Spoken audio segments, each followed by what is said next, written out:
Commercial bank lending to the private sector declined to grow by 4.5% in April 2024 and 7.9% in March 2024, down from 13.2% in March 2023.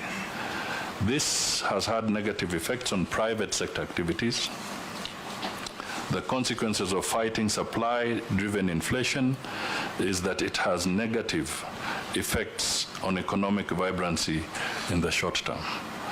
So basically, we are living in a dangerous situation where we are beginning to slow down the private sector from a trajectory that was picking up.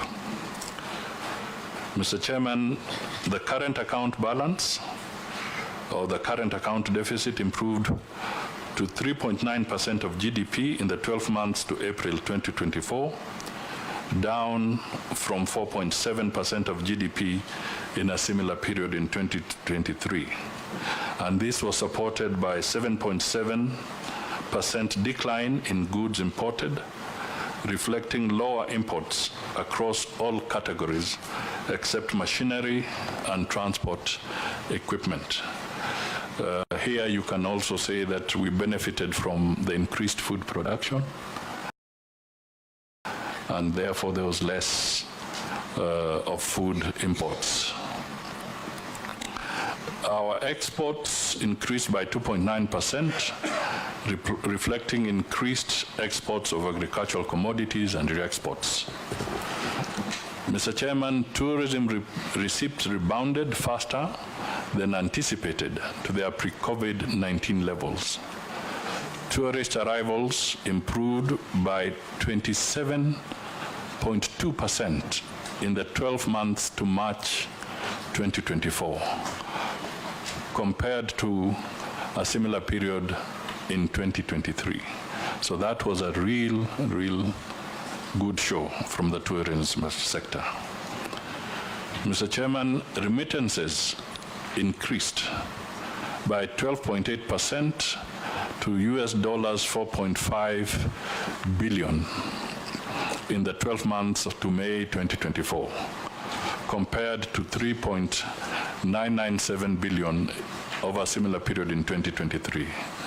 This increased forex inflows into the country. Some went to investment while others supported household consumption. That means there's a very strong growth in the diaspora remittances.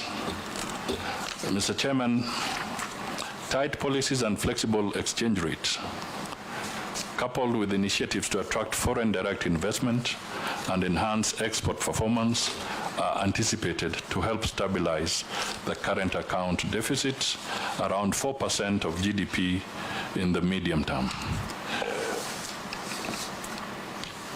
So whatever we do, we must make sure that we are not chasing away foreign direct investment as a nation. Mr. Chairman, our foreign exchange reserves, the official foreign exchange reserves, which stood at $7.8 billion US, that is an import cover of 4 months, 4.1 to be precise, was available up to May 2024. And this continues to provide adequate cover and a buffer against any short-term shocks in the foreign exchange market. The exchange rate to the dollar has stabilized in the range of 128 to 131 since February 2024. The exchange rate to the dollar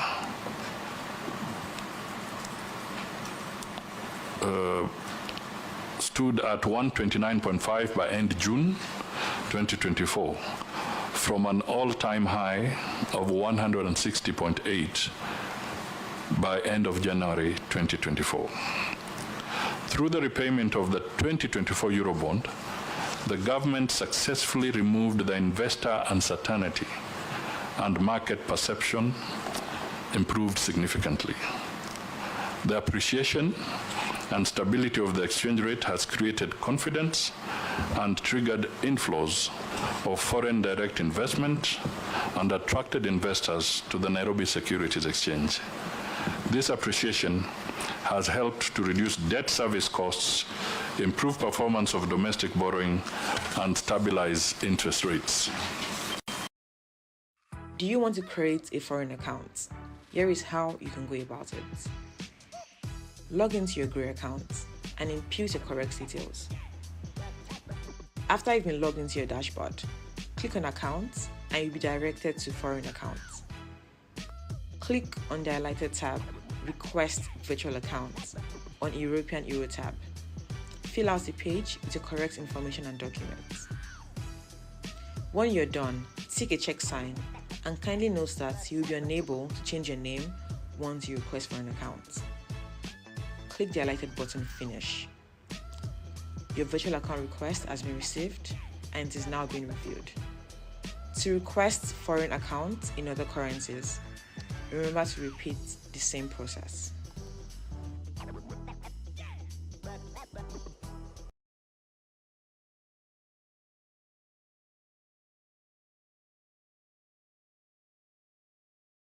I need that sales report. Okay, that can't be right.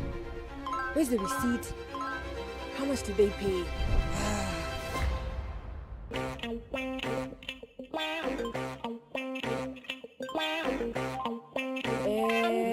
done. Faster payments, real-time reports. Visit pesapal.com to get started.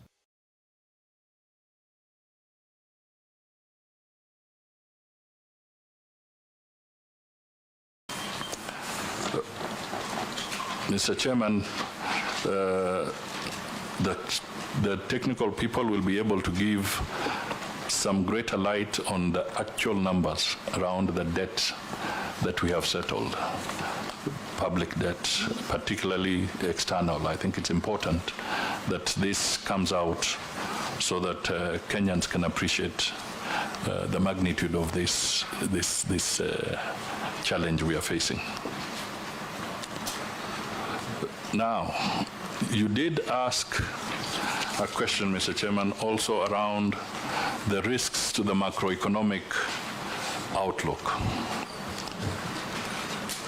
Now, under paragraph 30, the situation is as this.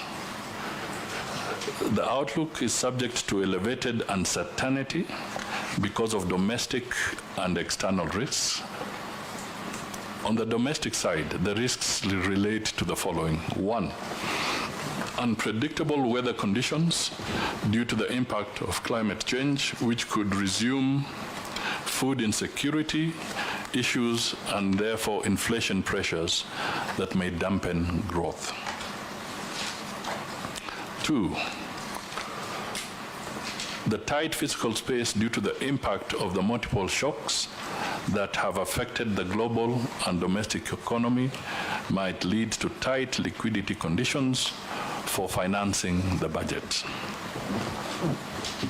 And 3, because this is very realistic now, the ongoing demonstrations are causing great risk to economic activities, including collection of revenue, the impacting on the tourism sector, and disruption in businesses. So what is going on is having a very, very serious impact on the economy, and even these supplementary figures we are working on, if this persists, the country will be forced to look again for further haircuts and further adjustments. On the external front, uncertainties in the global economy, the economic outlook stemming from the escalating geopolitical fragmentations could result in higher commodity prices that pose a risk to domestic inflation outcomes leading to further tightening of financial conditions. Mr. Chairman, these external uncertainties, for instance, and the conflicts, right now there's no free navigation in the Red Sea. About 40% of the traffic that goes through the Red Sea has been scuttled because of that conflict. And they are forcing maritime operators to take the longer route, and this is beginning to feed into the economy and the prices in our place. There's also the continued strengthening of the US dollar against the global currencies arising from aggressive monetary policy tightening presents significant risks to financial flows and puts pressures on the exchange rate with implications on growth and inflation. So basically also how the other economies are responding is going to have an impact on our economy. Question 2, you wanted to know the implication of the proposed reductions in development expenditure on the better priorities and ultimately growth. Mr. Chairman, the National Assembly approved 270.9 billion Kenya shillings on account of better priorities, while approving the financial year 2024-25 budget estimates. Out of this amount, 250 billion has been ring-fenced. The National Treasury will endeavor to prioritize better funded projects in the financial year 2024 budget and medium term. Question 3, you wanted a detailed fiscal framework for the financial year 2024 and 2025 and the medium term. Mr. Chairman, the financial year 2024-25 fiscal framework has been revised to reflect the changes in the financial year 2024-25 expenditure estimates, and we have provided in the folder before you a detailed fiscal framework which has an attachment of Annex 1A and 1B to respond to that issue. So I'll draw members to the annexes in the document.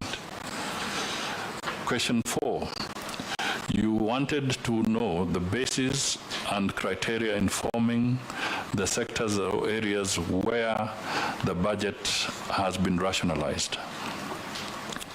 Mr. Chairman, the National Assembly approved the Finance Bill 2024 on 25th June 2024.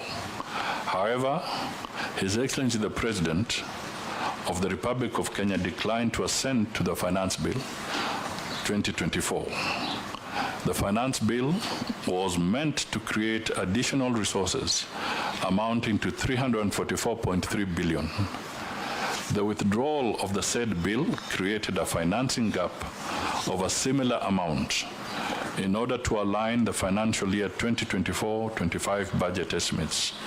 We have rationalized the budget estimates by 178.3 billion Kenya shillings in the following manner.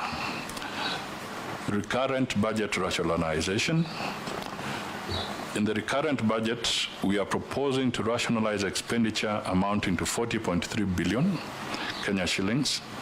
This amount is inclusive of 2.7 billion rationalization under Parliament, $500 million under the judiciary.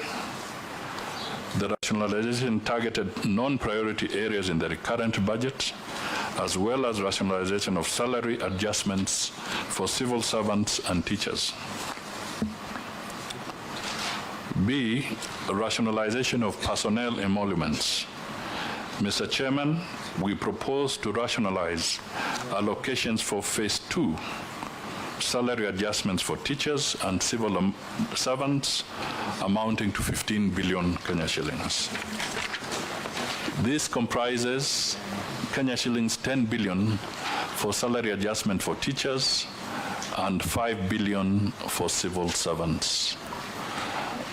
And B, rationalization of offices of First Lady and spouse to the Deputy President and advisors under the Presidency.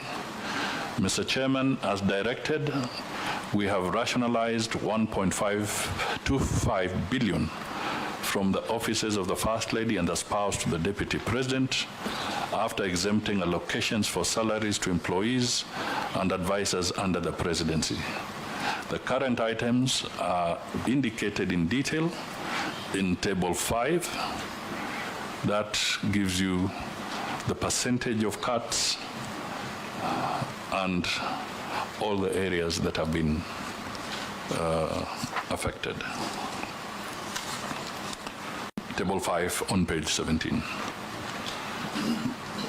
On the development budget rationalization, Mr. Chairman, we propose to rationalize the development budget with the exemption of GOK counterpart funding as well as critical ongoing projects.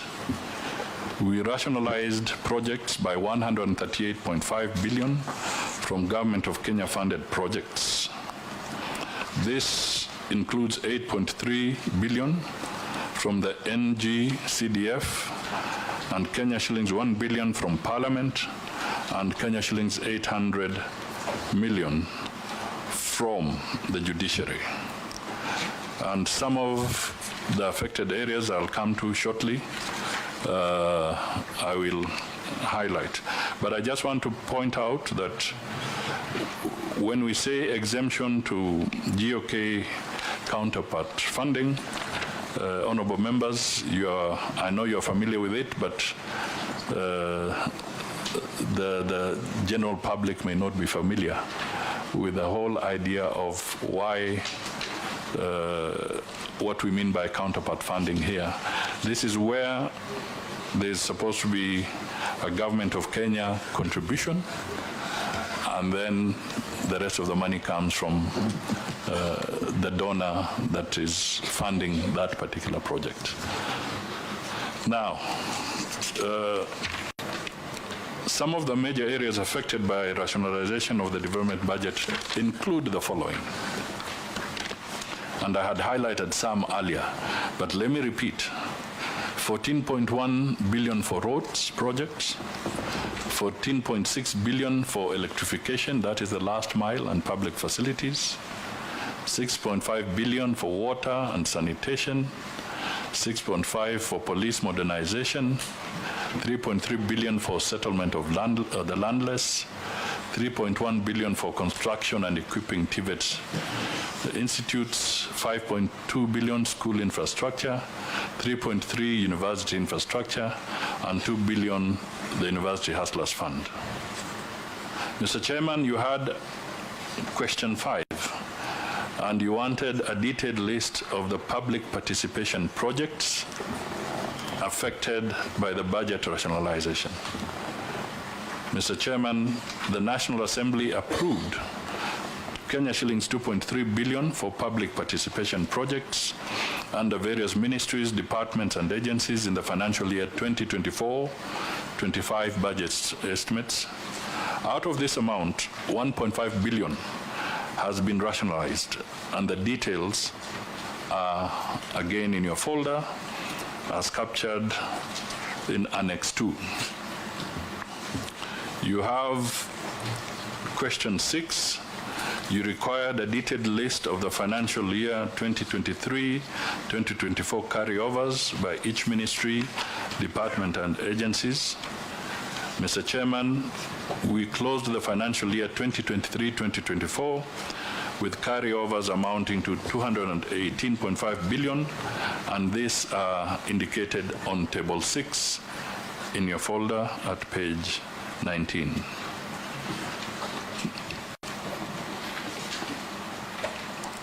Now, Mr. Chairman, I think there are some indications of the highlights with that Kenya has with the International Monetary Fund program. I'll try and go through them very briefly, and then if there are details, again, the team is here to respond.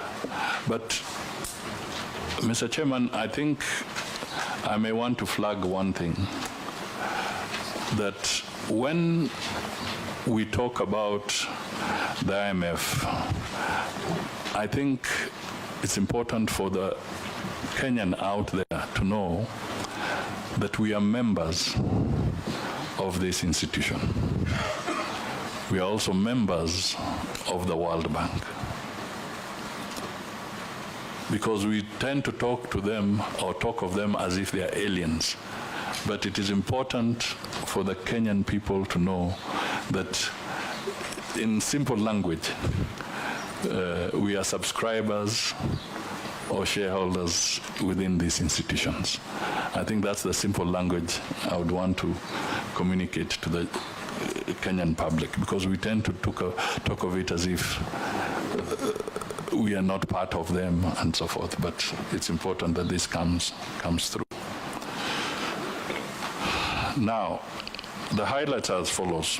Mr. Chairman, we have just concluded the 7th review of our program with the IMF. Based on our preliminary assessment, we met the end June 2024 quantitative performance criteria, targets on net international reserves, basically including no new domestic guarantees and present value of contracting or guaranteeing of new external debt, and the continuous of ensuring that there are no new external payment arrears. So basically there were targets of various quantitative performance criteria, including, and you can see that, making sure that we minimize the accumulation of external arrears, which means the government of Kenya had to make sure it's paying promptly. We, however, did not meet the end June 2024 criteria on the primary budget balance and tax revenue, for which we have sought waiver based on commitment to pursue fiscal consolidation. And this is, of course, compounded by the fact that the Finance Act is now not there. So clearly, the issues around the projected tax revenues and so forth can no longer stand as they were. We had other targets, which, Mr. Chairman, I think in the interest of time, maybe I'll just highlight their technical in nature, but we had targets which maybe I can just focus in addition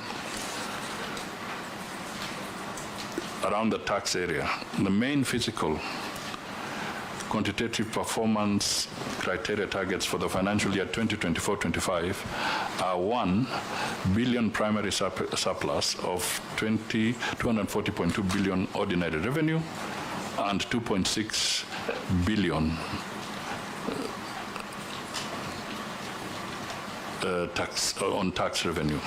In addition, we have the following indicative targets. We need to collect 2.3 billion, and we have to stop accumulation of pending bills.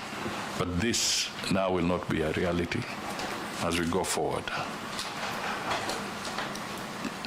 We also have to minimize accumulation of exchequer requests, and we have to focus on spending priorities that have a proper impact socially. So, Mr. Chairman, the issues around the IMF, maybe look at paragraph 44, because the others are largely technical, and I'm trying to leave that to the committee to look at.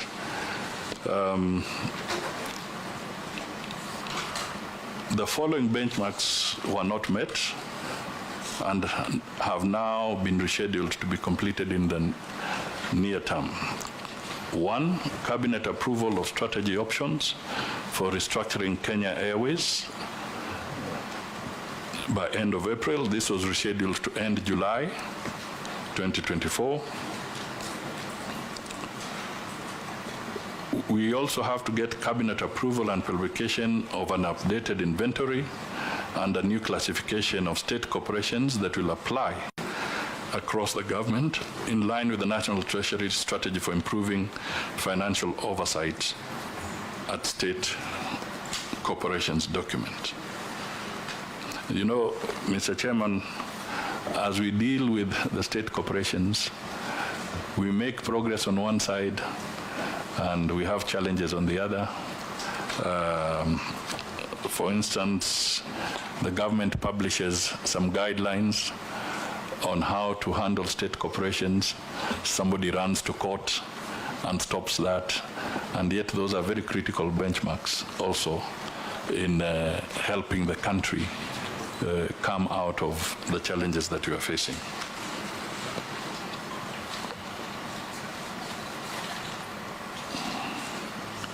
The National Treasury, amongst other things, is also supposed to submit to Parliament legal amendments to anchor the state corporations' ownership policy and other state-owned enterprise blueprint measures so that they can be put into law.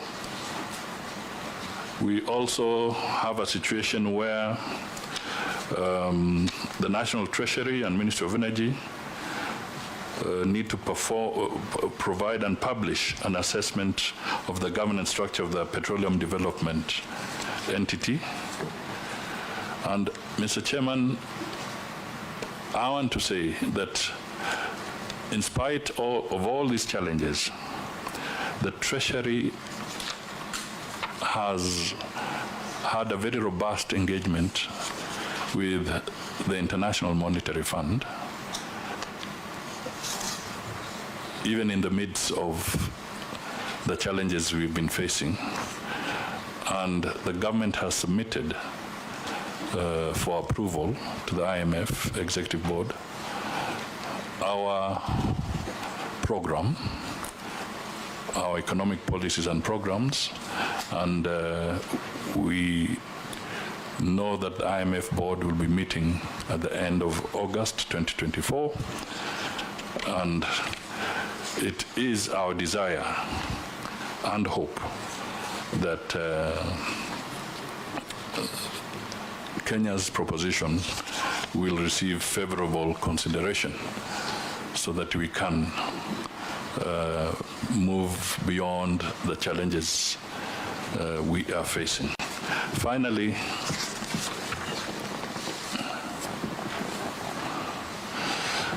Mr. Chairman, let me thank you once again for this opportunity to engage with you on the financial year 2024-25 supplementary estimates number 1. The National Treasury and Economic Planning is ready to provide any additional information, documentation required by the National Assembly to facilitate the approval of the financial year 2024-25 supplementary estimates. Thank you. I beg to end there for now. Thank you very much, Prime Cabinet Secretary, His Excellency Musalia Mudavadi, for that very detailed presentation. I could see members were following in the files, and I am sure they have a lot of issues that would want some engagement with you. But I would request members, before we proceed, that I give the PS, Dr. Kipto, a chance also to say something around the issues that we are discussing on the economy and where we are as a country, and especially given the situations that we are facing. Thank you, Chair and honorable members. Just to add to what the Prime Cabinet Secretary has read, who is also acting as my cabinet secretary, just want to say that there's been good progress on the macroeconomic front since we settled the Eurobond in February with an issuance and a buyback of 1.5 billion. And we have been able to stabilize the shilling, as read by the cabinet secretary. Now the shilling is at around 129, 130, and we have seen inflation decline by 5% from 9.6 in October 2022 to now around 4.6, and that means cost of living has in a big way also been tackled, because food inflation and fuel inflation is now declined in a big way. And that stability in the foreign exchange market has also demonstrated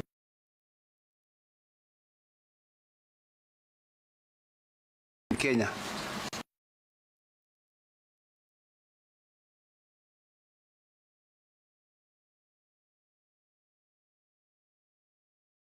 Participation of investors at the stock exchange.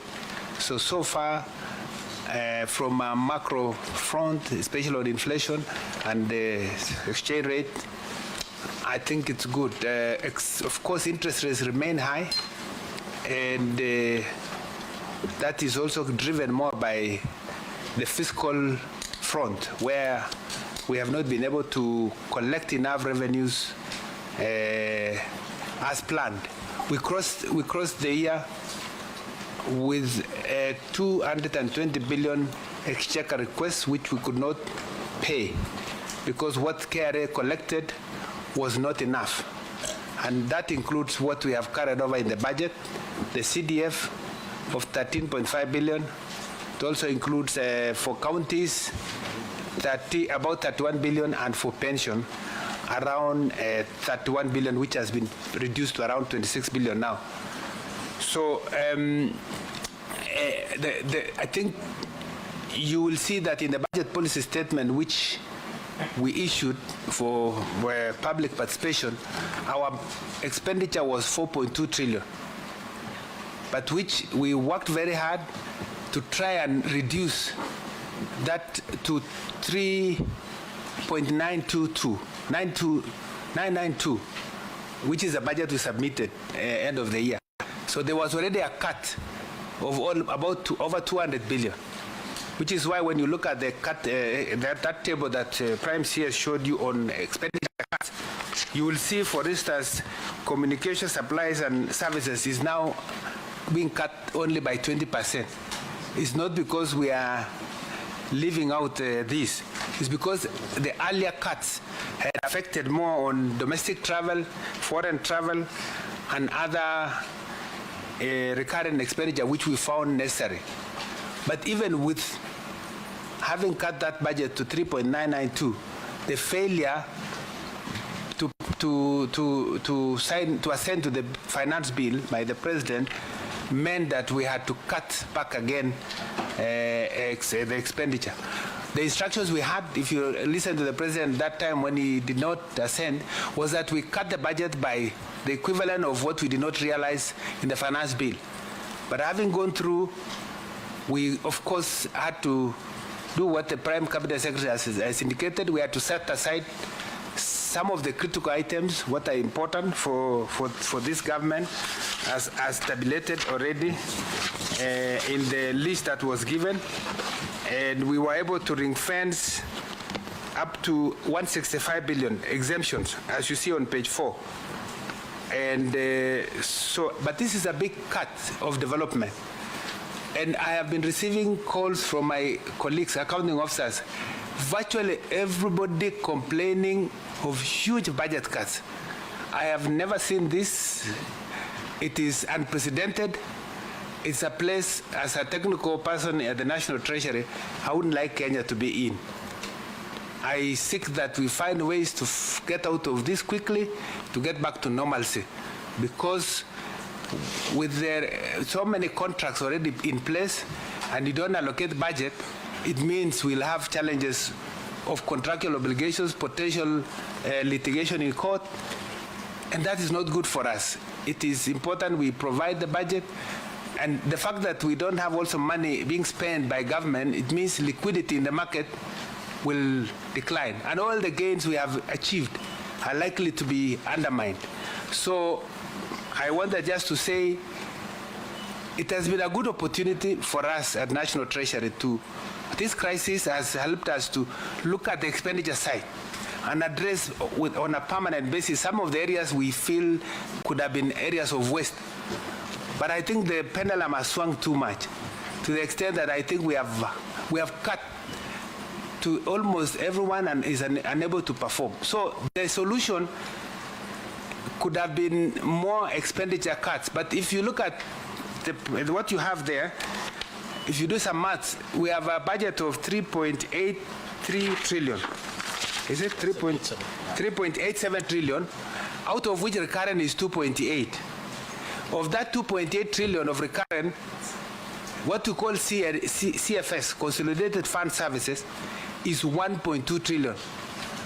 And if you take the revenues that are estimated in what you see there of ordinary revenue of 2.6 trillion, it means we are spending 45% of the revenues we get from KRA to just pay interest for loans that we have taken, and a bit on, if you isolate the pension, actually we are saying for every 4 shillings we are getting from KRA, we are spending to pay debt. So one of our biggest problems is the stock of debt that we have, which is piling up, because in the fiscal framework, the assumption is that you keep rolling over on the domestic debt, even when you pay interest payment.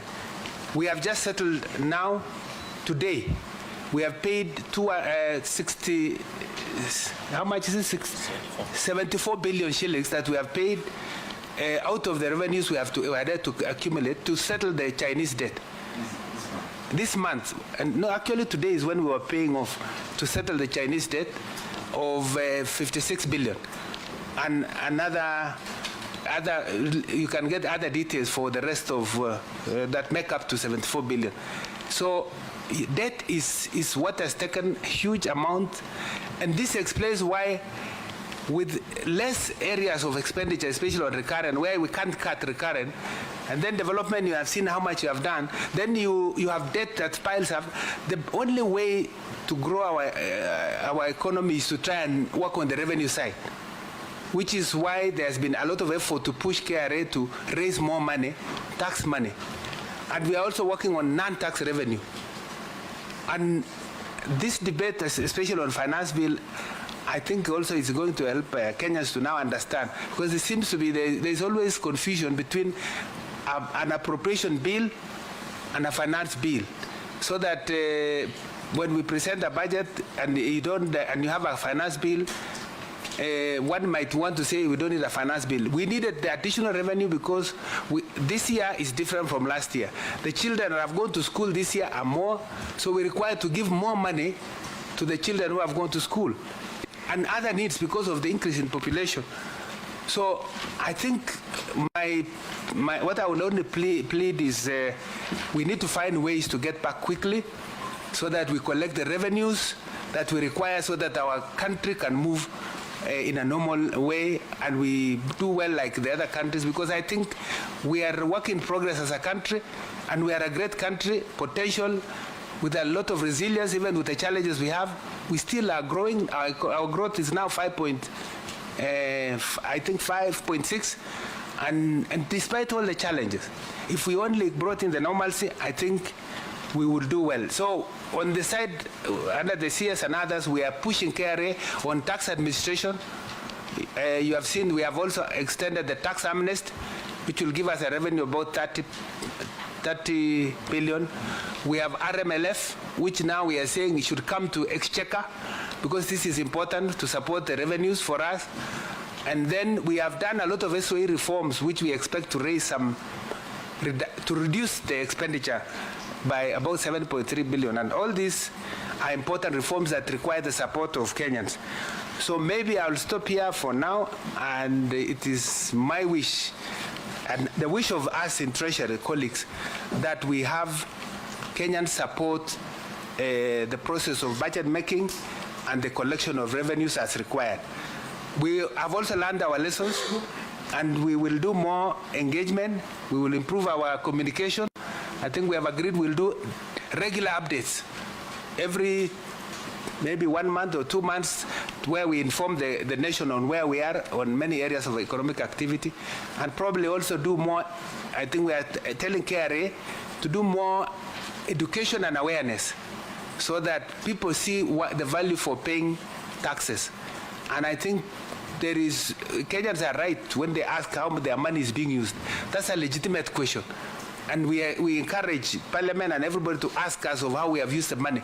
But let us get the revenues required for us to run the budget for the nation. Thank you very much. Members, I know there is a lot of interest. What we'll do is we'll take the first round of 5 members.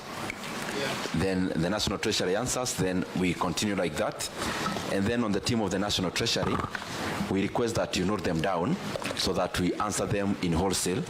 1, let me start from here. Over the last 3 days, we have noted also something that should be corrected. And by the way, the Prime Cabinet Secretary, most of the issues you'll hear from these members, they are generally to enrich. We've had a lot of questions also asking ourselves on how to improve our economy, and therefore whatever things you are going to hear, some are actually opinions as much as they are also answers, they are questions, because you also want to be a part of the solution. And in that regard, you realize Kenya being the informal economy it is, I mean a lot of activities happening informally, then there is a lot of levies and fees to collect beyond the taxes in terms of targets.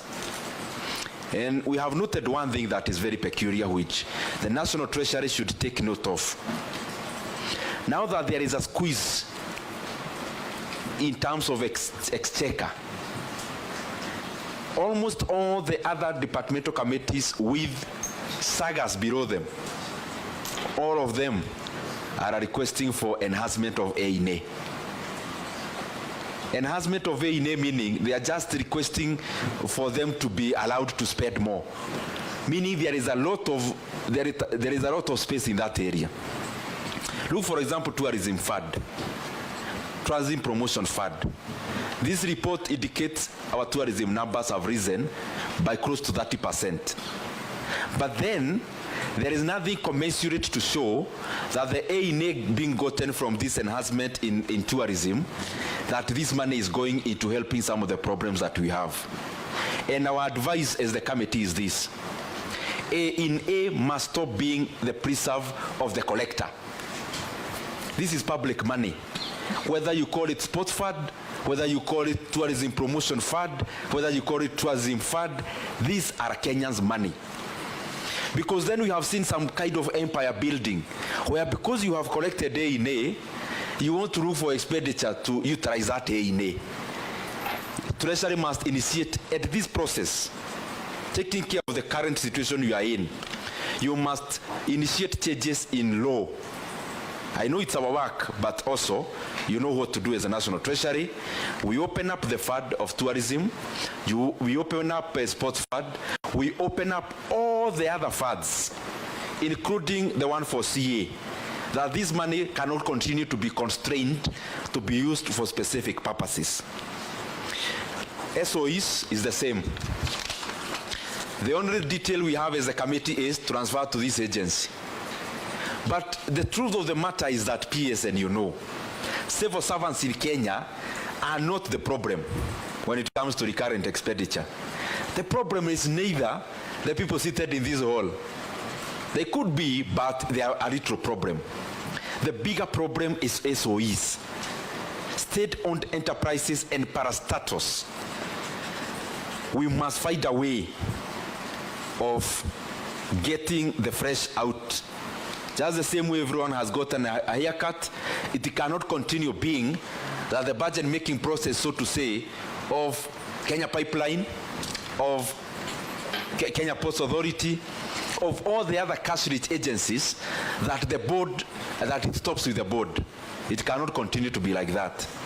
And I want you to check something called IRA, Insurance Regulatory Authority. And if it's possible, because it lies under the National Treasury, tell us how much is the money an employee per, how much money is allocated per employee in that agency, for example. How much surplus do they remit to the National Treasury? So that we continue now providing a solution to the lack of money by first of all taking the money that is low-lying fruit. Second thing is I want you to tell this committee also, please, whether we are within the constitutional threshold when it comes to development expenditure and the entire budget. What it is provided in the law, whether we are within. The other thing is public participation projects. As the National Treasury, you are aware, that is usually non-negotiable because Kenyans have already proposed these projects. They are waiting for them, and therefore the haircut of 1.5 billion cannot be permitted. And therefore, before you leave, please identify for us whether we are cutting from the National Treasury or whichever other place, because this money has to be availed today. And lastly,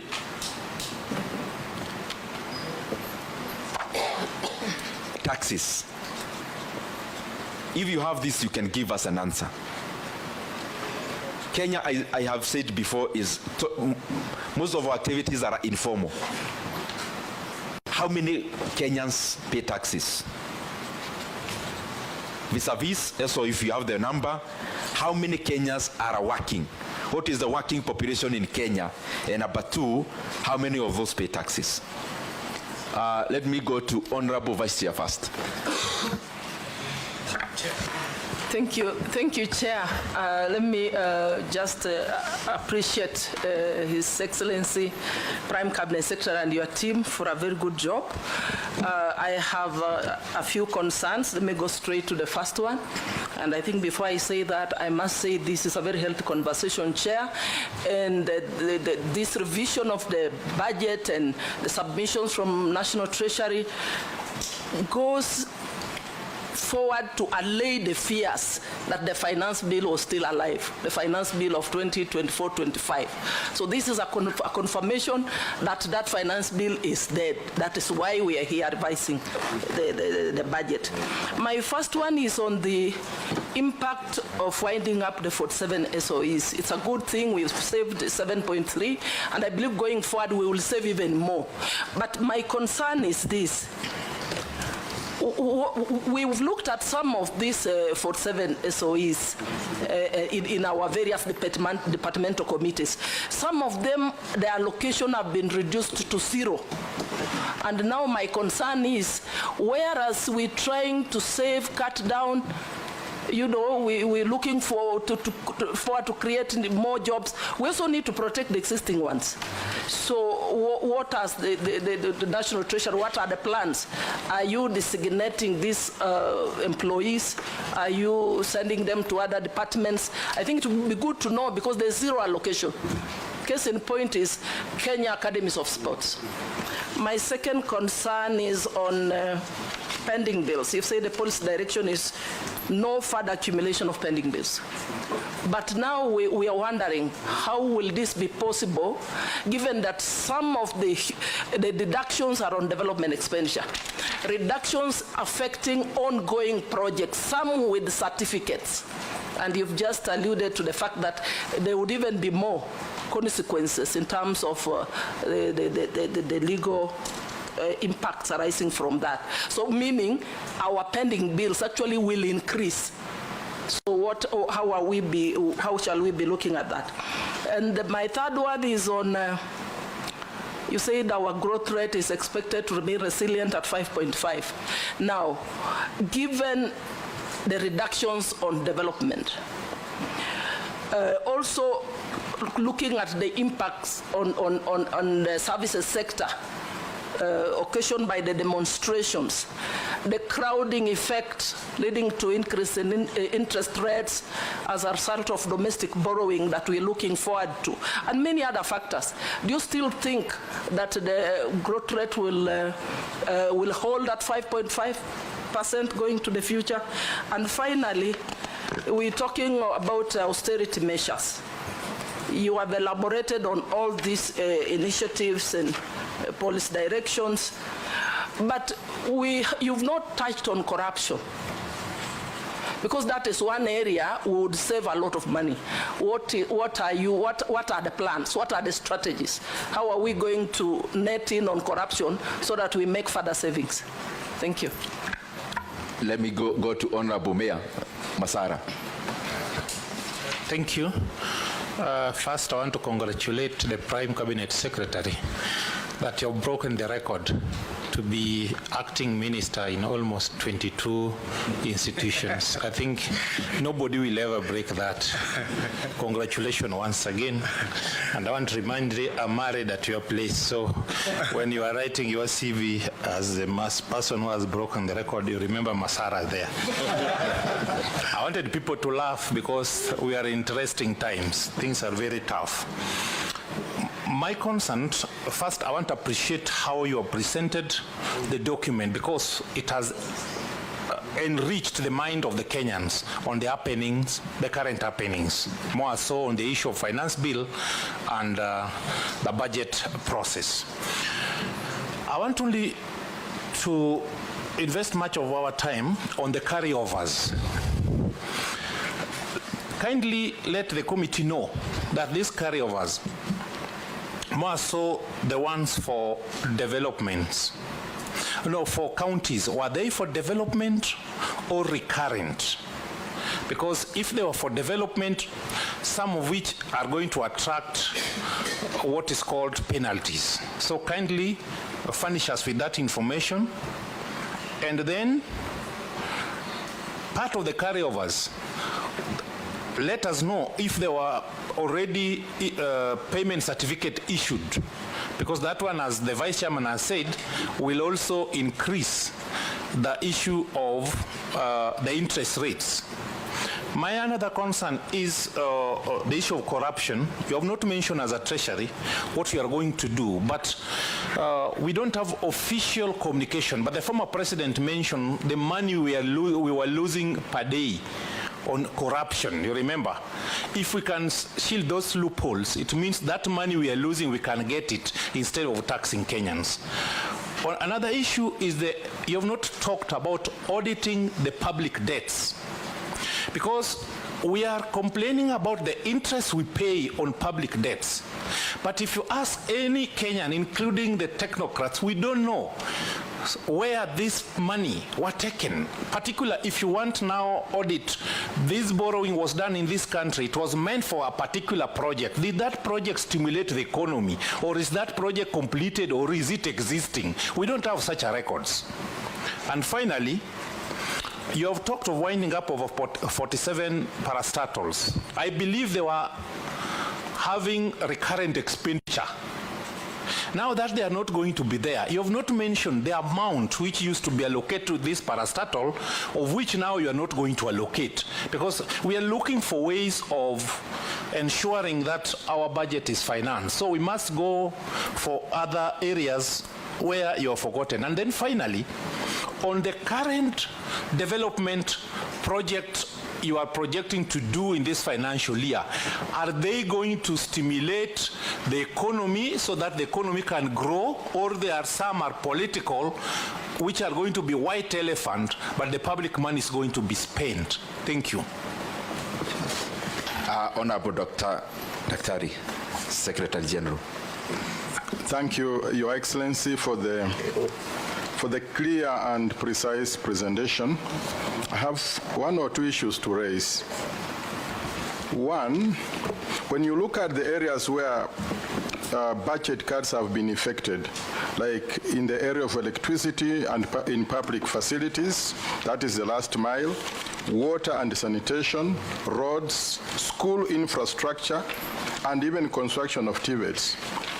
Actually, the moment you remove money from these areas, you can easily ground the country. And so, in my proposal, why can't we have budget cuts focusing on recurrent expenditure and operations more than in the area of development? So that we raise money for development by effecting budget cuts in the area of operation. For example, there are so many areas like the mergers of parastatals, as has been said, austerity measures in various ministries that are duplicating each other. We've been in this budget committee and we've seen, for example, the commission on Nairobi River being implemented by 3 ministries, and each of them is bringing a budget here for implementing the same thing. I don't know whether you've been able to identify those duplication of roles so that we can remove money and rechannel this money in this area. And so we can be able to raise money if we are serious. The other thing is, apart from just the normal budget presentations, has the ministry done a 3-5-year projection on austerity measures and say, within the next 4-5 years, if we actually delve into austerity measures properly, we can raise this amount and channel it to development. Finally, what is the impact of the pending bills of 2023-2024 financial year to the 2024-2025 budget?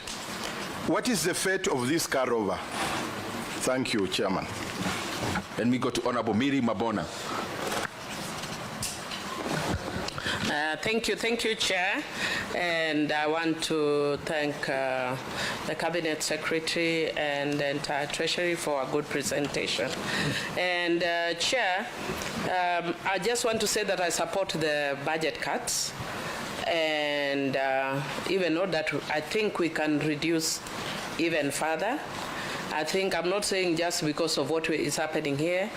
I have actually said it before in this committee, because we need to be very realistic in the way we do our budgeting. I saw a comment by one of the Gen Zs that was actually equating our national budget to our own family budgets.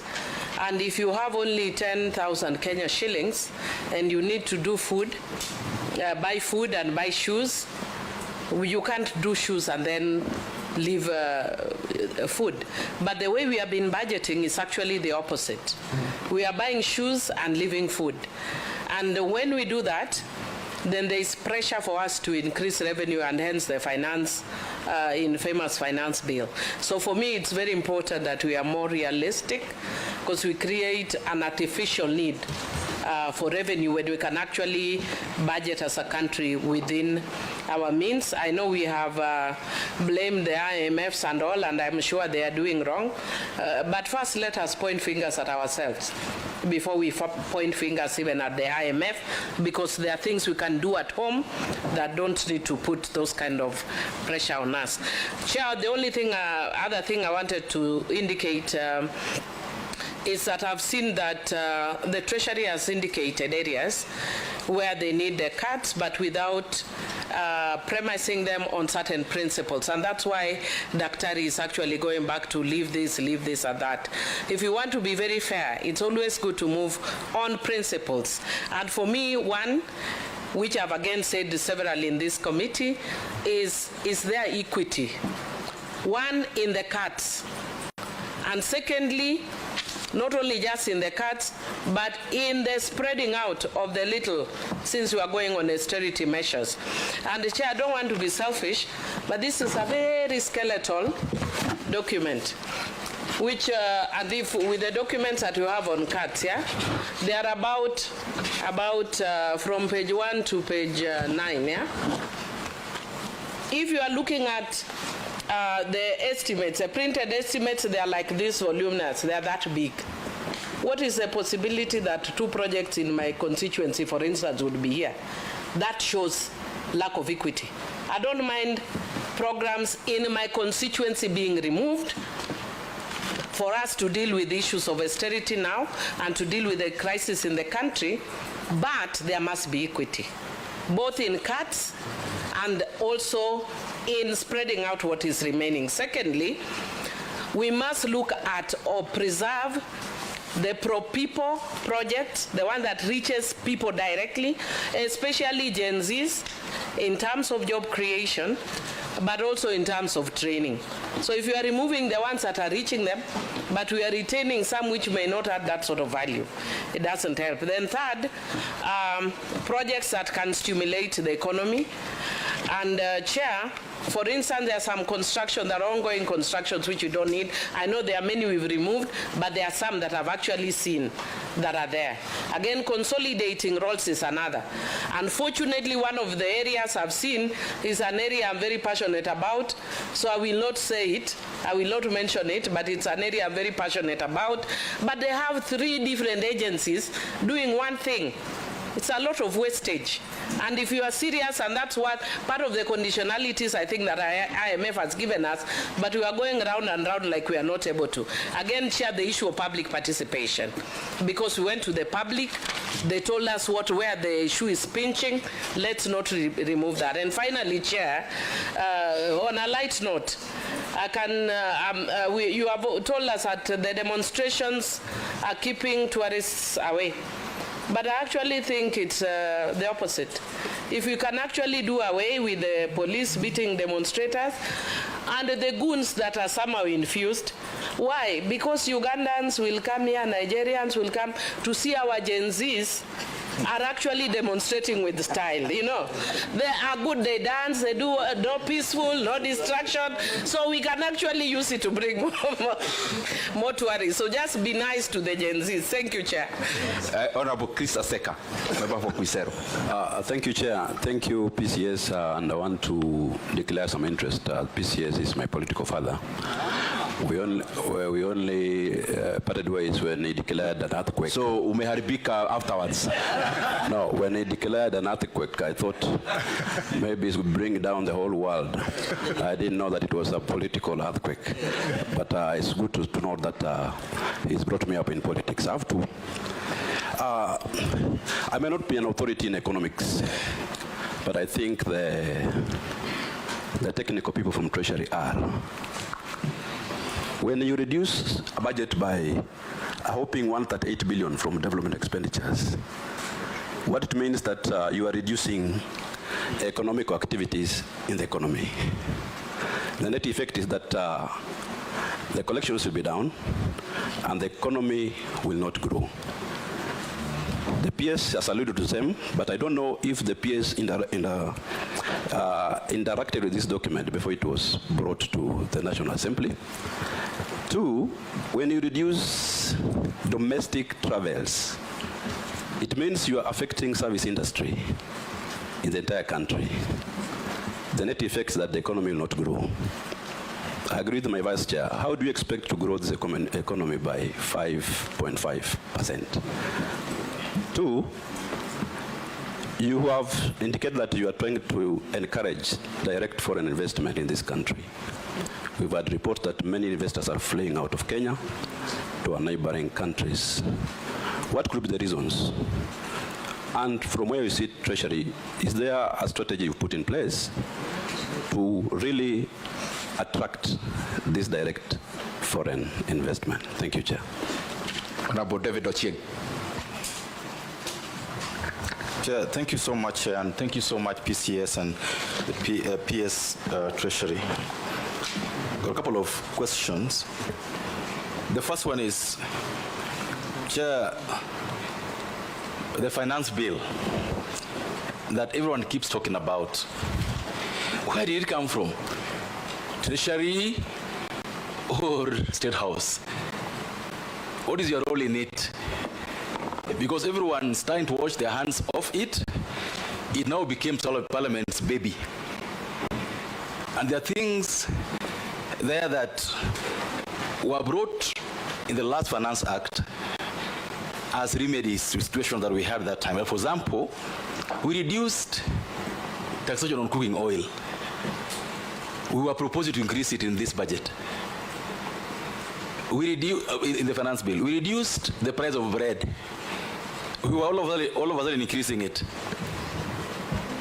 the motor vehicle tax, and all these things. Where did these proposals come from? Thank you so much. Because it is the elephant in the room. The last financial year, 2023-24, the finance bill was quite top-heavy. And we were told that if you just pass this finance bill, if you just allow this housing levy and all these things, they will have revenues. But the reports we are now getting is that the returns from the 2023-24 Finance Act are not what we projected. What went wrong?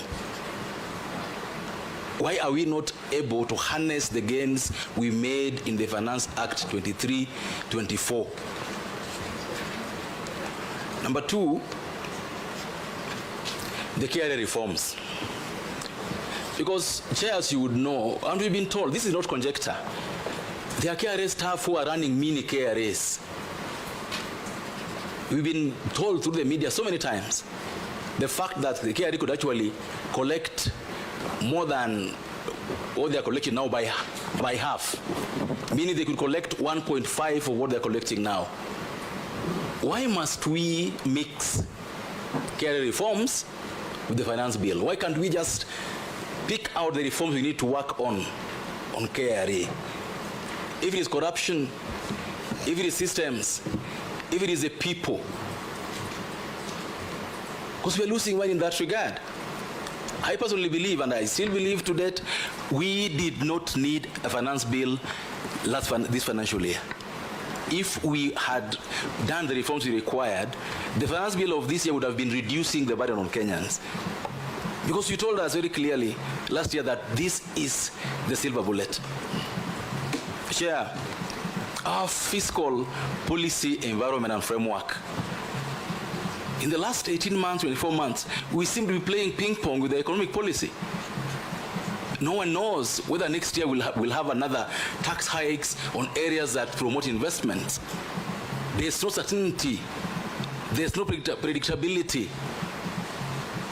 How do we convince people to come into this market if next year again we'll have the kind of thing happening today? People going to the streets because the gains we've made in the previous finance acts and finance bills are being eroded by doing the right things we should be doing. Chair, I would like to know how the Treasury is working with the Office of the Auditor General. Because that office has flagged so many things the last 1 year. The areas where you are losing money in the counties at the national government level. Issues of accountability by CDF committees in the constituencies, the various ministries and the parastatals.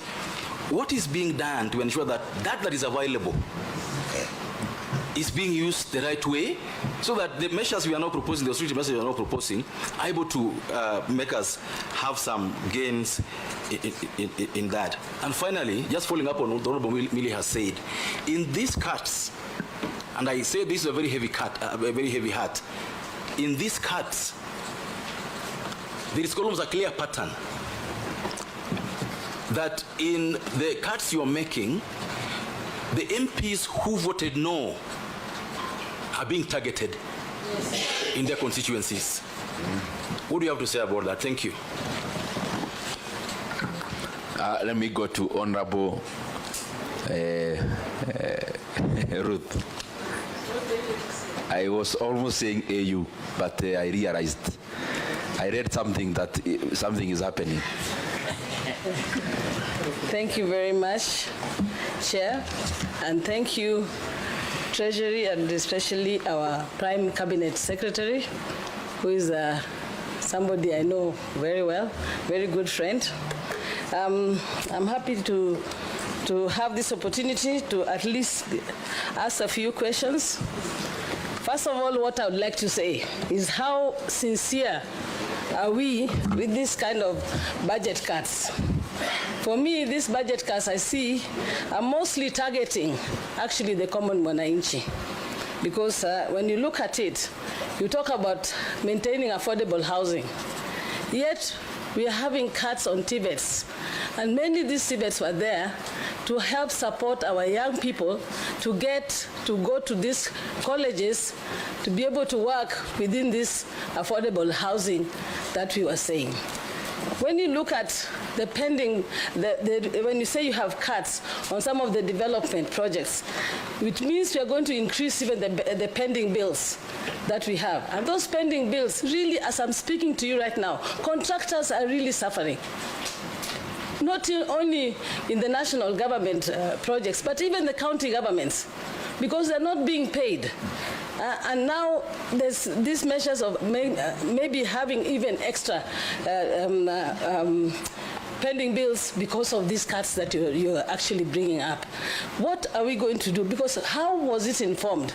Within this short period, have you looked? When I look at it, there are projects that are there that were under public participation of areas that had floods.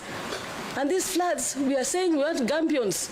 We want the flood mitigations to be done. And you're cutting those mercilessly across. Yet we are going to still have the floods next year. Or have we done something on climate change? Yeah? So basically, I know we are saying we want to do these cuts. And when you also look at it, we already had been complaining even in Parliament about equity. Yes, there were areas that you were not having any development projects or anything. Now that you're going to cut, does it mean that these places that didn't even have these projects are going to be cut further? Or like my colleague Millie Odhiambo said, there's going to be some equity and fair distribution of this cut across the whole country? Because I am sure that when I look at the list that we even have here on the public participation, it looks like mostly the areas that comes from the people who you are saying, for example, are supporting Gen Z, or that said no or rejected the issue of corruption. Because without that issue of corruption, and yet the PS, you're still alluding to the idea that people should be taxed. I did know the people are not saying that they shouldn't be taxed. They're just saying don't overtax, because when you overtax, people don't give you tax anymore. They actually avoid giving that tax. So the issue is not that people don't want to pay tax, but don't look at revenue collection only as tax-based and putting higher taxes on the people. Asante sana. Oh, and my last question, sorry. On the road maintenance levy, which will generate about 32 billion, will this go to the exchequer, or is it going to the roads board? Thank you very much. I would like to have that answer. Thank you so much. Thank you very much, Honorable Ruth. Members, I'm not trying to control for us to comment, but to be very fair, because we've been sitting here for 4 days. We have project lists from all MDAs. In my opinion, we can take this debate in a different mode, because the housing was here in the morning, we had the list, so that we don't concentrate on one side, then we leave out very important issues which we need to engage with. Because looking at the issues where the money has been cut, that is number 5. Rectification, we know it was all constituencies. Roads project, GK actually was very forthright to come with a whole list. It was cutting across.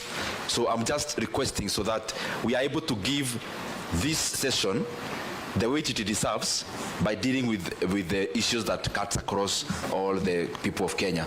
If you allow, we take 3 more, they respond, then another round. Let me start with the Bishop's daughter. Thank you, Chair.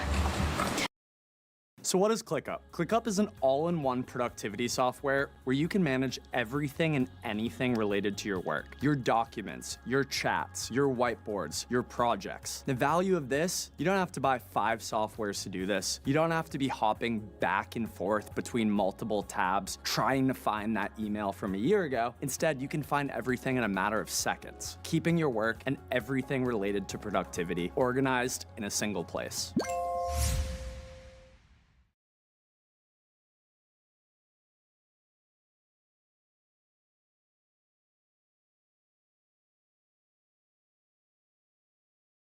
And thank you, the Prime Cabinet Secretary and the team from Treasury, for your presentation. And I'm also happy that you're before this committee, not just as the acting CS Treasury, but also as the one who is charged with the responsibility of coordination and supervision of government and the state departments, because it will be very important after we pass this supplementary budget to actually follow up as the supervisor of the ministries whether they are doing the right thing. My question is this. My colleagues have talked about corruption, but I want to go further and say the Auditor General is doing a very good job under the circumstances as an office. Every quarter or every year, we have audit reports of how different government entities are spending their monies. I want to ask whether as a government, we are taking keen interest on the audit reports or they're just other reports, and what actions are being done. Because as we talk about budget cuts, we have to talk about corruption and wastage as one of the things that has brought us to where we are. So I wanted to ask about the audit reports, or they're just reports, both from the counties, parliament, judiciary, all the way to the executive. The second thing that I wanted to raise is the issue of recurrent. It is good that you have stated how much money is being rationalized in the recurrent budget. We did for Parliament this morning under PAC, Judiciary has done, and there is always a perception that there is a lot more at the executive in terms of recurrent. The beautiful flowers we see, the teas, they could be minimal, but it counts for something. The travel in these parastatals all over, people traveling for an essential. There are meetings which are essential, where the country position maybe has to go and be represented. But just travels, even as members of parliament, we've ceded ground and we've said it's something that should be considered. So at the executive level, has that been really taken care of at the recurrent? And lastly, as you do your supervision, Kenyans are so keen. Please do not commit anything here in front of us and in front of Kenyans. And then, chini ya maji, people are still traveling, people are still doing the same things you have committed here, that it won't happen. They will be so keen to follow up to see that it is actually happening in those ministries and departments. To my second last issue, an issue like NHIF. Do we need to still move to shift, or you do reforms in NHIF? Because there are costs that will be incurred as you move to shift. Can we just do reforms of NHIF? Because the majority of it was working. So can we just, improve and make the reforms that we need at NHIF? The issue of communication, you have stated rightly. KRA and Treasury, you need to work on your communication in a language that Kenyans understand. Why we need to raise why the taxes need to be raised in a certain manner, and as you're considerate also to Kenyans, but your communication is key. And finally, I don't understand why the president has 10 or 8 advisors on economics, and then Treasury is doing its own things at Treasury. Then some of your advisors are talking like they are not in the same government. They are even talking against you, Treasury. And you're wondering, are you working together? Are you, there could be a challenge and a problem between the advisors and Treasury, because I thought the main key person to advise the president on issues to do with economics is the cabinet secretary responsible with Treasury. Now you have some people who sit in air-conditioned offices who don't understand what Kenyans are going through, and then they are just talking in cross-purpose communication. And maybe that is where the big challenge in terms of Treasury and even the president, the issue is going. So as I conclude on the taxes, also you said Kenyans are resilient. Kenyans are resilient. They can even be looking for ways to circumvent paying taxes. That you think we are resilient, but the more you continue taxing us, and that is why the raising of taxes is not commensurate to how much we are getting, because Kenyans are just looking for ways of surviving under the tough circumstances. So we need to get a way to communicate and convince them why they should pay taxes and why they get value for the money of it. And as you tell us about the debts and everything, I think that should be public information. Audit your debts, tell us where we are so that we understand and we move together. Don't just be telling us every other time we have loans to pay. Kenyans are asking which loans, what were they for, did we get value for money, and how much are we paying? Do for us simple, and we will understand and work with you. Honorable Mashako.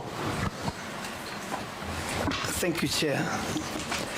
I like first to commend the National Treasury and the PCS for a good presentation.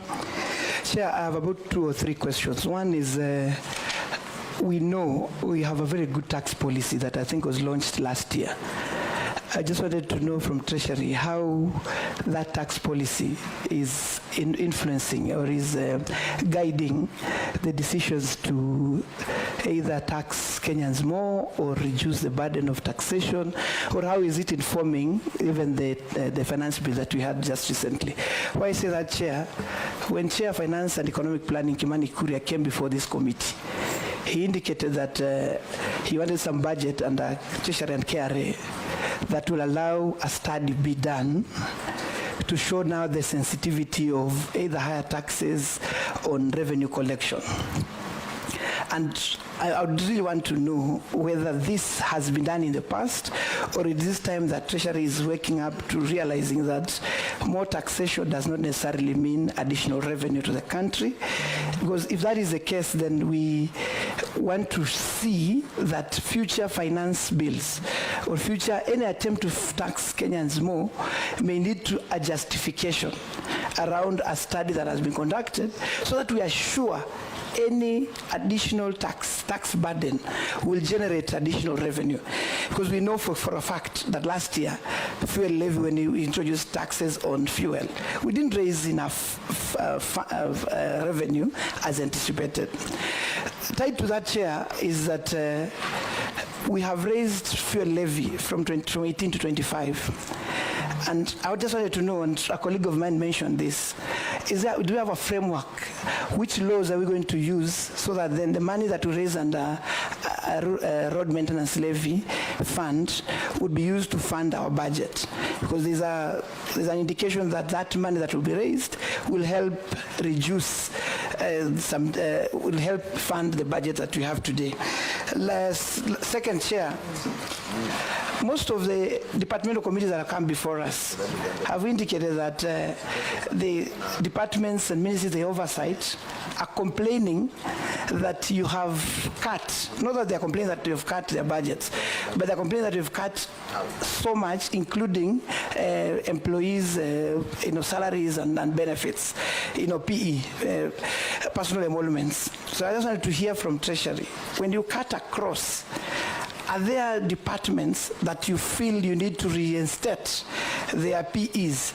I want to give you 2 examples. One is Kenya Film Board, that you've cut 55% of their, their personnel emoluments. Go to CDA, Coast Development Authority. You've equally cut, 122 million shillings. That they're indicating that part of that, 65 million of that, is purely salaries and allowances.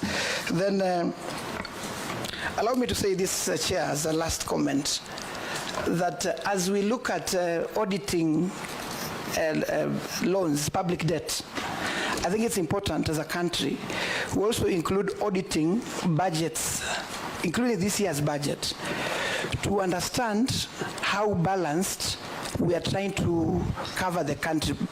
By balanced, I mean how skewed our budgets are.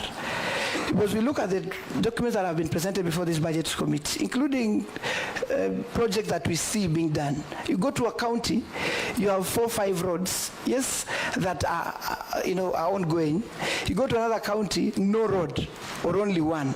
So I'm thinking of a situation whereby Treasury and maybe the government should institute a full audit of our budgets, maybe going back 5 years, to see where have we marginalized this country even more, Where have you sent more money for? Where have you, where has been the bias? So then as you move forward, we start a new Kenya that every part of this country benefits from these 3 and 4 trillion budgets. Thank you, Chair. Members, let's please give the National Treasury some time to respond, then we take the first round. Karibu sana, Your Excellency. Thank you, Mr. Chairman. Your Excellency, you may answer the ones you want, but you are free also to designate to your team.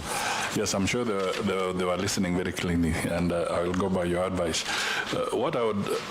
Maybe I'll make my comments to touch on a little bit of what might be political concerns, and then the issue of some of the technical areas. My PS and his team can intervene on the various points. The first one, Mr. Chairman, it would be very bad policy if we tried to do cuts on the basis of how a member of parliament votes. That would be absolutely wrong. And I want to assure you that that is not to be anything that we want to adopt as a government. All Kenyans are taxpayers.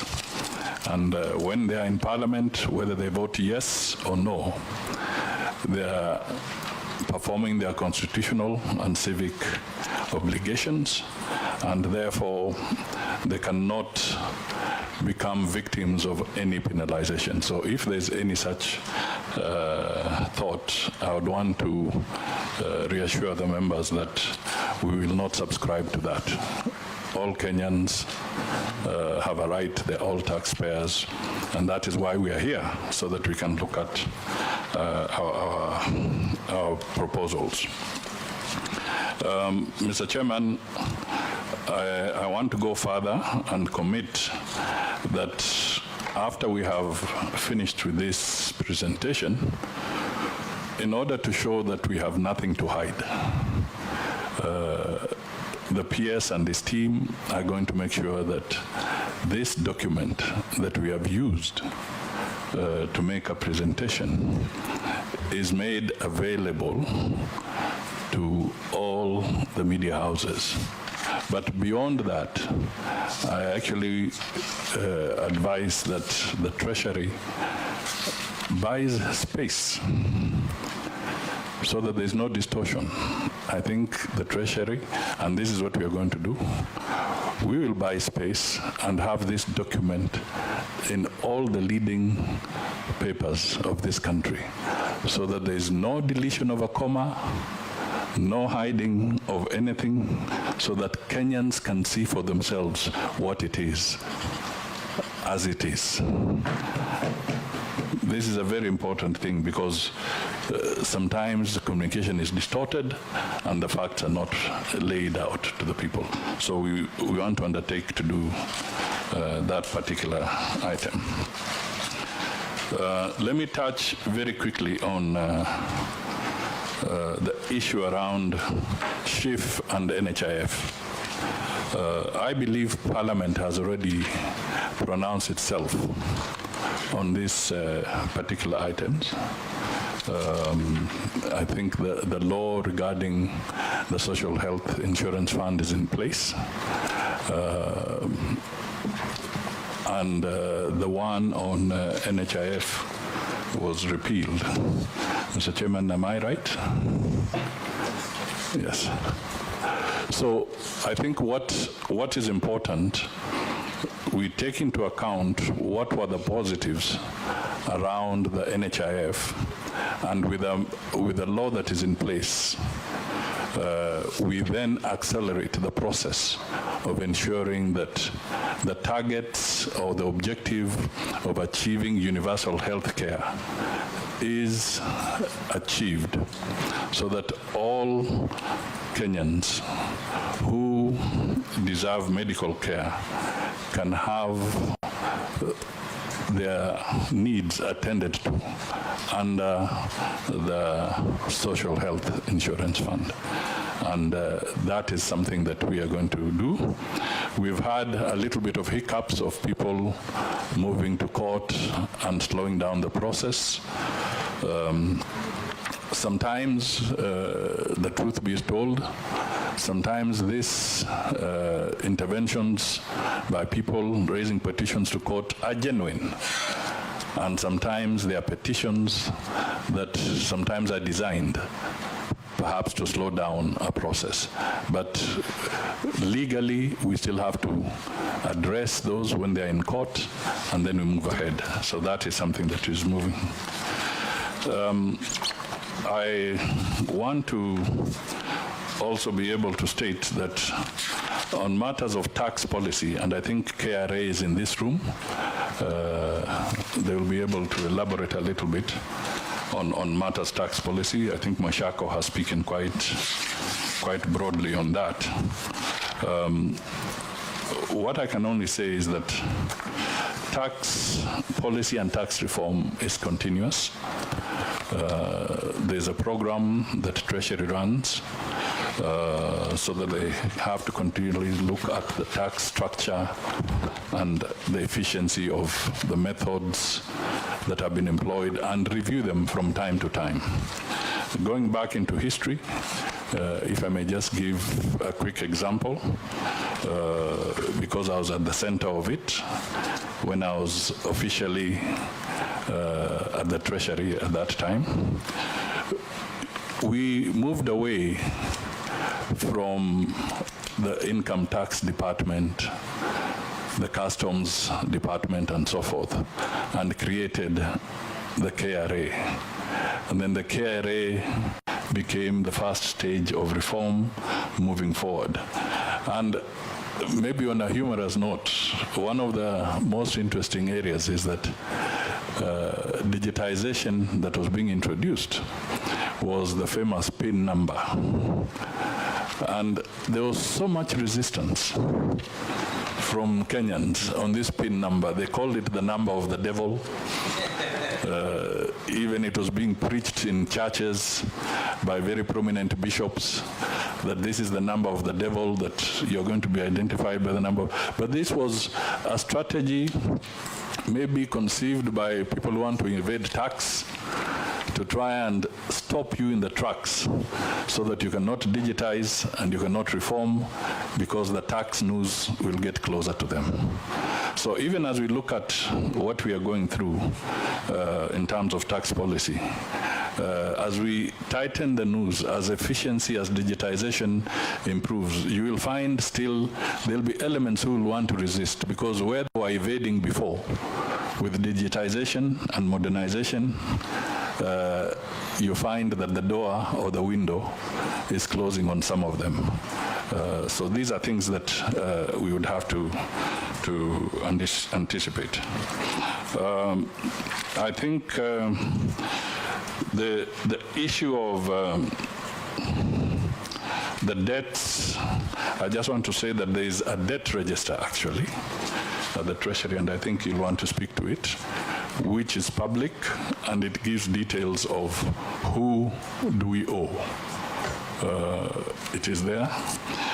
I think what the members are looking at is the issue of creating the forensic audit around the debt profile, and to see whether we got value for money at the end of the day.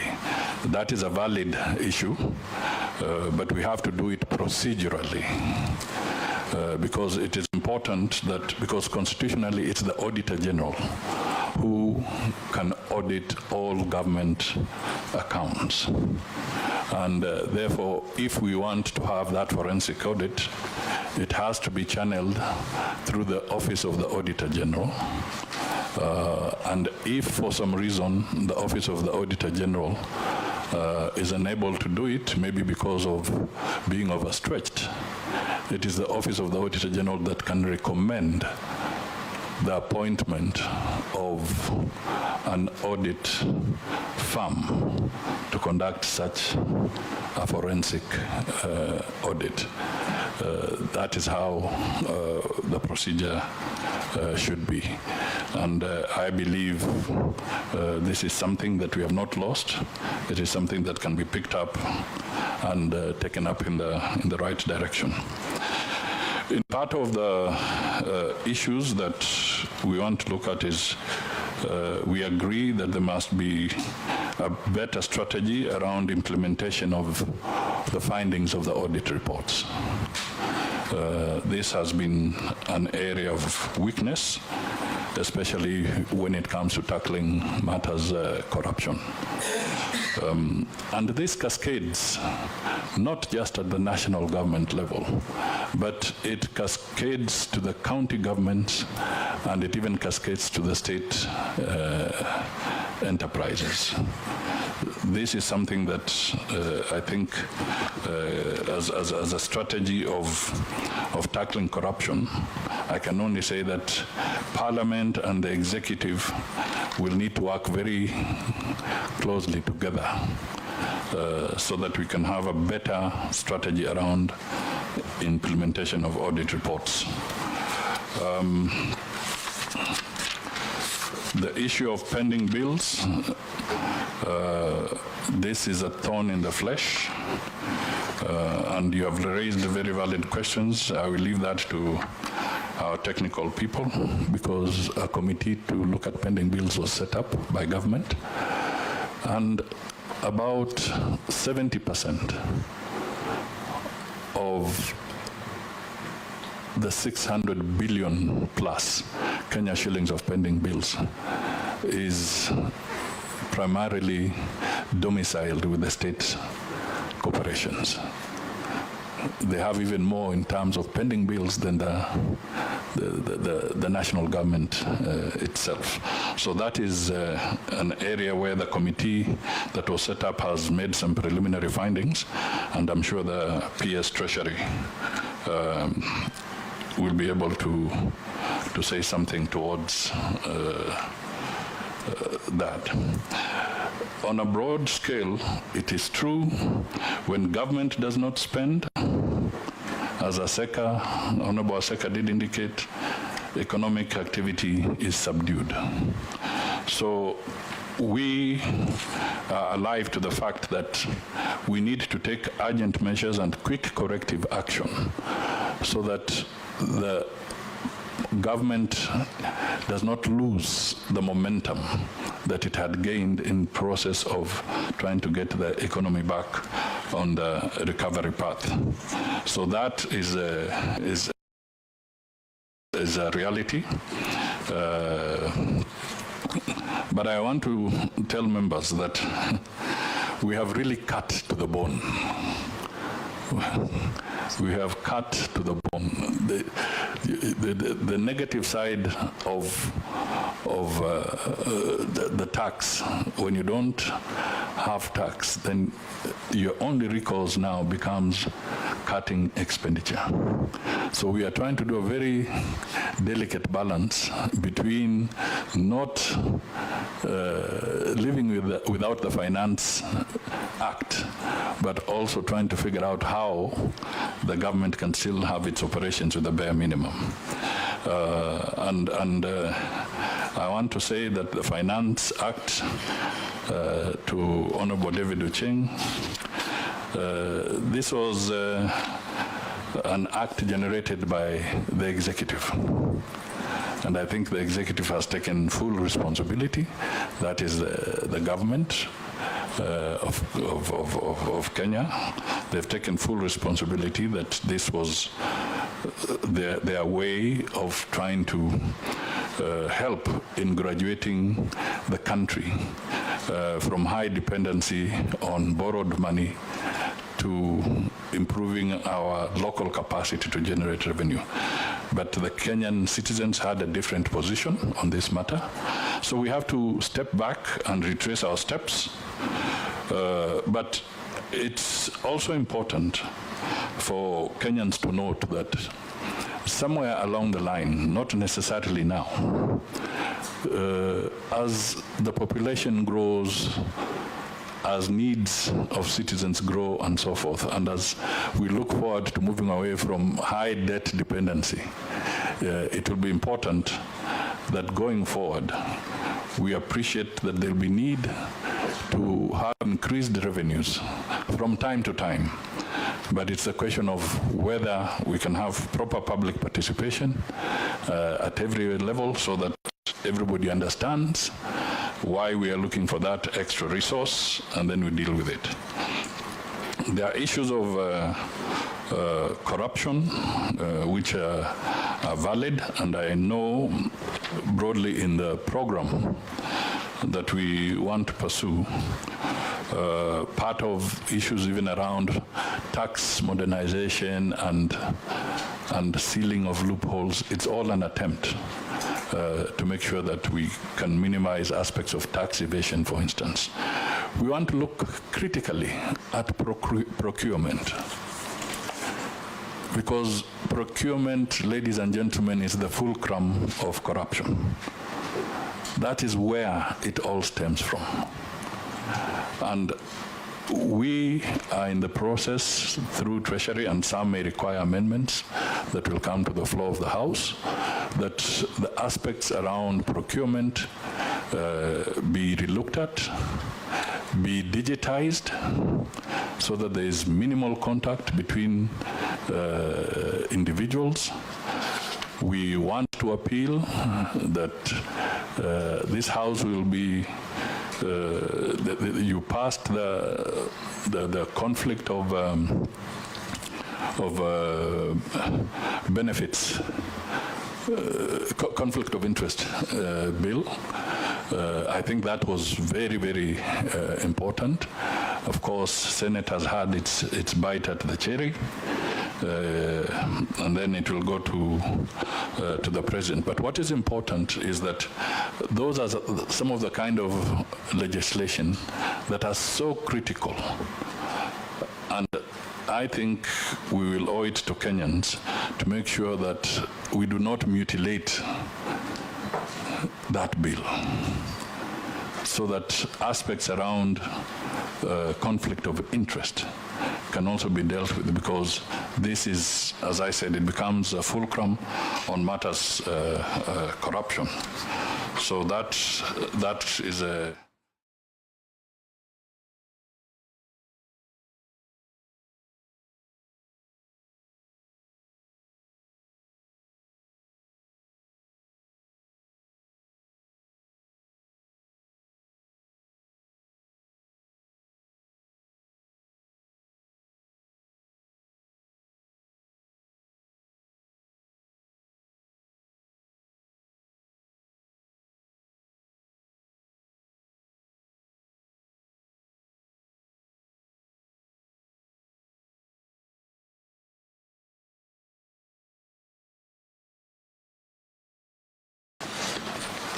Mr. Chairman, let me draw members to paragraph 25. That is on inflation. Inflation is now firmly under control at 4.6% in June 2024 from 7.9% in 2023 and a peak of 9.6% in October 2022 due to easing of food and energy prices. The appreciating shilling produced a strong pass-through effect to lower domestic prices, supported by a tight monetary policy stance and interventions by government in providing subsidized fertilizer and seeds, which continue to lower the cost of food production, but also revitalize agricultural production. Inflation is projected to remain within the target band over the medium term. Mr. Chairman, as you know, the target band is between 2.5 up to 7.5. Tight monetary policy to stabilize inflation has led to rising interest rates and a slowdown in the growth of the private sector credit. The interbank rate increased to 13.3% in June 2024, compared to 9.6% in June 2023, while the 91-day Treasury bills rate increased to 16% from 11.5% over the same period, thereby increasing the cost of borrowing by government from the domestic market. So, Mr. Chairman, the flip side is that when we don't have revenue, then government has to borrow. So the interest rates are beginning to rise in the domestic market because now the government is beginning to re-enter into that space. Commercial bank lending to the private sector declined to grow by 4.5% in April 2024 and 7.9% in March 2024, down from 13.2% in March 2023. This has had negative effects on private sector activities. The consequences of fighting supply-driven inflation is that it has negative effects on economic vibrancy in the short term. So basically, we are living in a dangerous situation where we are beginning to slow down the private sector from a trajectory that was picking up.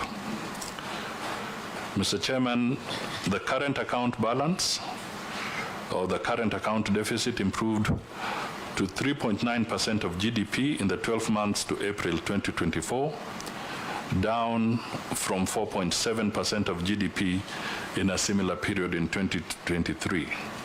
And this was supported by 7.7% decline in goods imported, reflecting lower imports across all categories except machinery and transport equipment.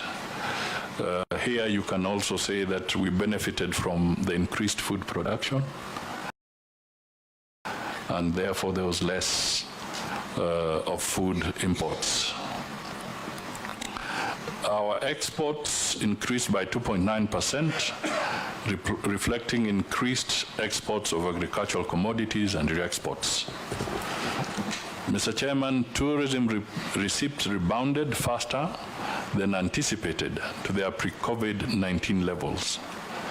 Tourist arrivals improved by 27.2% in the 12 months to March 2024, compared to a similar period in 2023.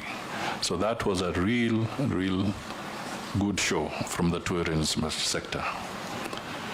Mr. Chairman, remittances increased by 12.8% to US $4.5 billion in the 12 months to May 2024, compared to 3.997 billion over a similar period in 2023. This increased forex inflows into the country. Some went to investment while others supported household consumption. That means there's a very strong growth in the diaspora remittances.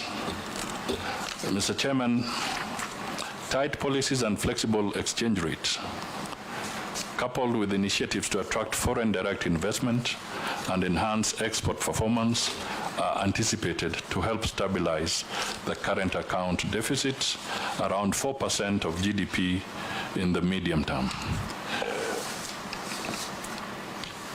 So whatever we do, we must make sure that we are not chasing away foreign direct investment as a nation. Mr. Chairman, our foreign exchange reserves, the official foreign exchange reserves, which stood at $7.8 billion US, that is an import cover of 4 months, 4.1 to be precise, was available up to May 2024. And this continues to provide adequate cover and a buffer against any short-term shocks in the foreign exchange market. The exchange rate to the dollar has stabilized in the range of 128 to 131 since February 2024. The exchange rate to the dollar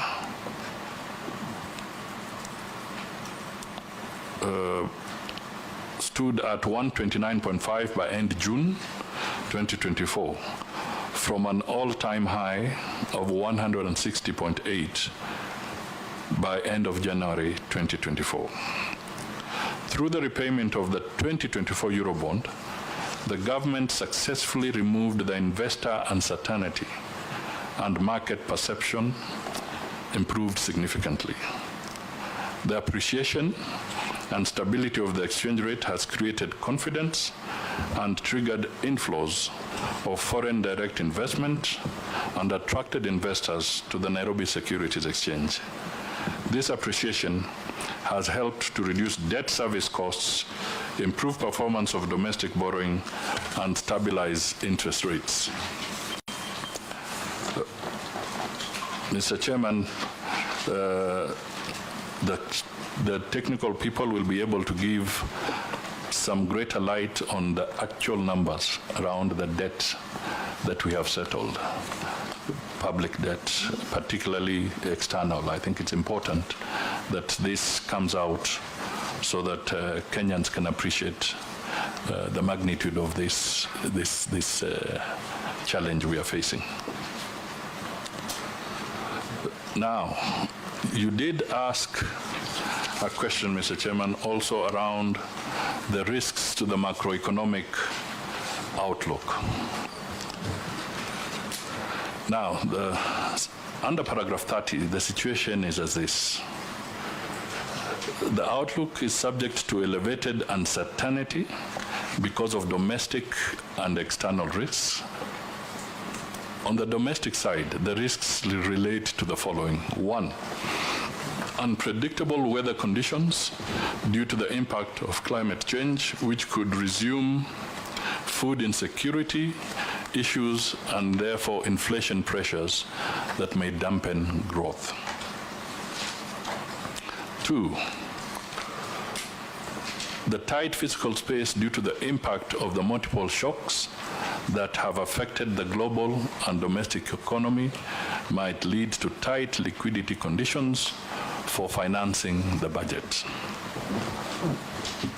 And three, because this is very realistic now, the ongoing demonstrations are causing great risk to economic activities, including collection of revenue, the impacting on the tourism sector, and disruption in businesses. So what is going on is having a very, very serious impact on the economy, and even these supplementary figures we are working on, if this persists, the country will be forced to look again for further haircuts and further adjustments.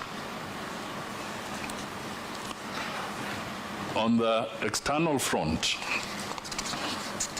uncertainties in the global economy, the economic outlook stemming from the escalating geopolitical fragmentations could result in higher commodity prices that pose a risk to domestic inflation outcomes, leading to further tightening of financial conditions. Mr. Chairman, these external uncertainties, for instance, and the conflicts, right now, there's no free navigation in the Red Sea. About 40% of the traffic that goes through the Red Sea has been scuttled because of that conflict. And they are forcing maritime operators to take the longer route, and this is beginning to feed into the economy and the prices in our place. There's also the continued strengthening of the US dollar against the global currencies arising from aggressive monetary policy tightening presents significant risks to financial flows and puts pressures on the exchange rate with implications on growth and inflation. So basically also how the other economies are responding is going to have an impact on our economy. Question 2, you wanted to know the implication of the proposed reductions in development expenditure on the better priorities and ultimately growth.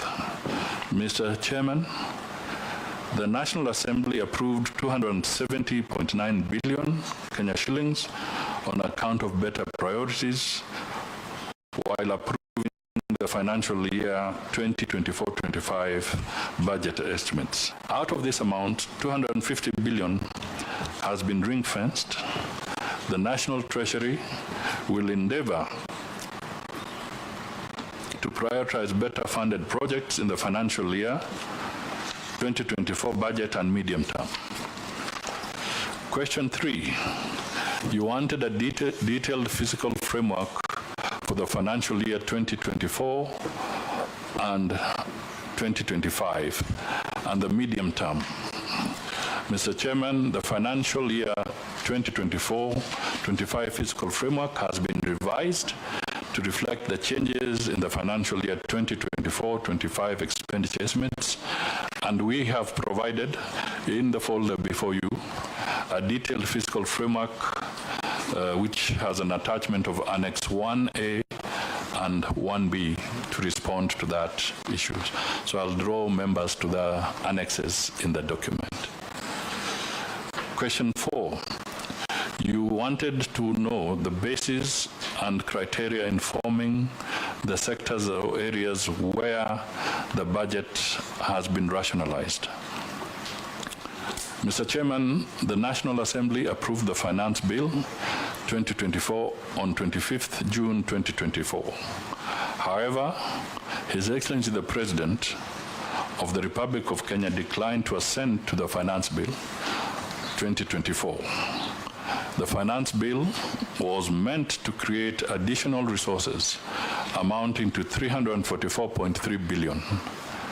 The withdrawal of the said bill created a financing gap of a similar amount in order to align the financial year 2024-25 budget estimates.